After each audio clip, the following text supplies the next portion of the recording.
Michael Jokums. It's Jokums. There's not a stage name. It's just unfortunate. A couple years ago, I went on a date with a girl who asked me if I'd ever Google myself. And I thought she knew me from a stand-up thing. I was like, that's pretty cool. So I was like, yeah, that's me. And then she got weird. So I went home and I Googled myself.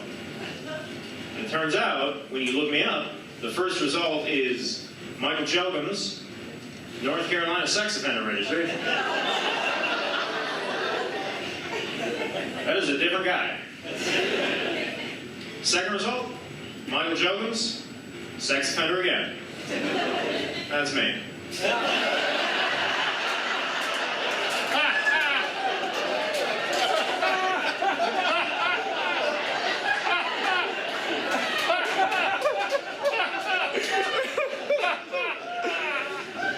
That's not, no, I never got caught.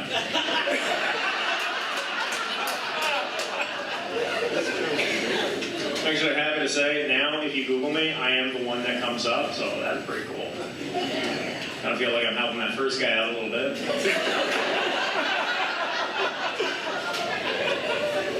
He called me out one time. He was like, dude, you pushed me all the way off the search results. I was finally able to get a job at a middle school.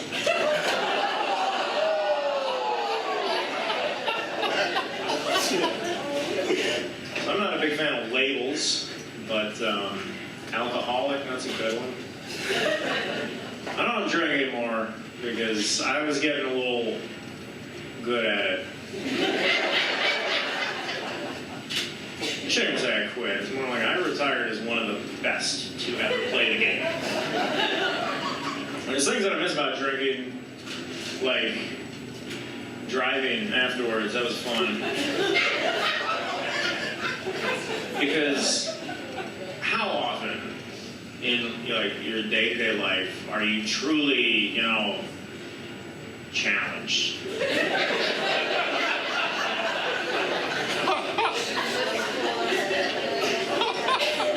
I would get on the road after having way too many, like, oh, there's no way. But then when you wake up at your house the next day, you're like, ah.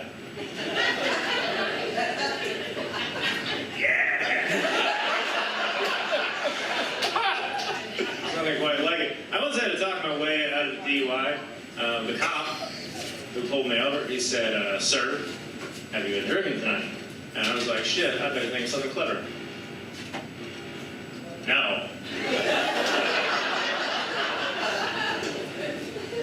And then he let me go. I was like, I hope I never need that guy. He's not very good at his job.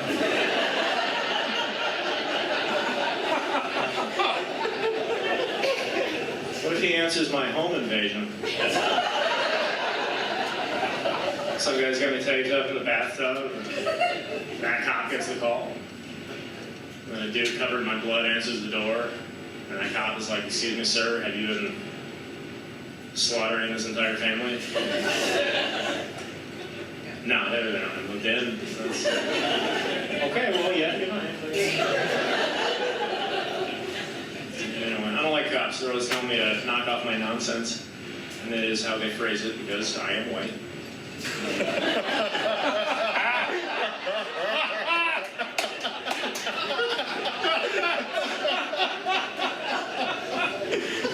We're all on the same page. That's not how the system should work, but it's nice.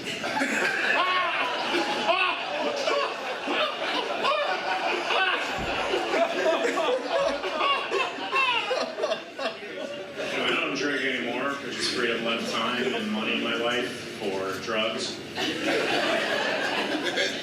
like acid. If you've never taken acid, I can tell you what it's like. I've done enough for all of us. Not everybody does acid correctly. There's something called microdosing. Microdosing is where you take so little of the drug that it doesn't work. I guess it's an option for people who want to be able to say, well, yes, I've done drugs, but I'm still, a pussy. Here's how I take acid, okay? Here's my system. You can try it at home. I take 10 hits of acid. And then I put it in my pocket. And and I forget that it's there until I'm in line for the TSA.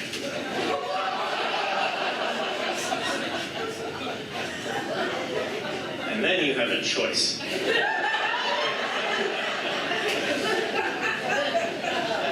Because you can throw away your drugs. You just go outside, drop them in the trash, you know, like a coward.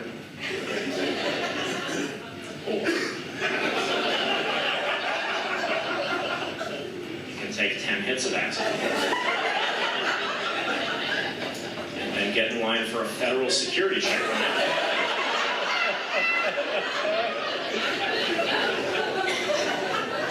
Like a goddamn champion.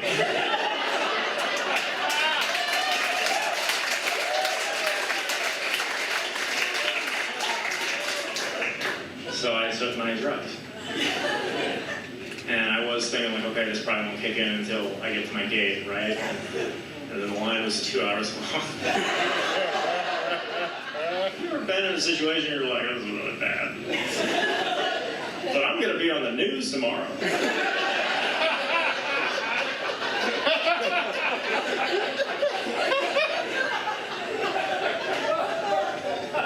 A little while goes by.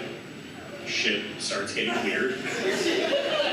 And then a man in uniform comes up to me and he says, "Excuse me, sir, are you feeling all right?"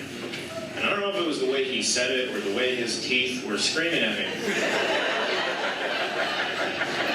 But he seemed concerned, so I was like, all right, Michael, say something to put his mind at ease. Here's what I went with.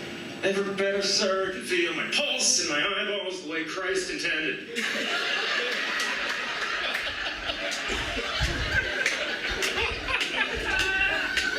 And shortly thereafter, I was allowed to fly the plane. Right? My name's Michael Jones. Have a good night.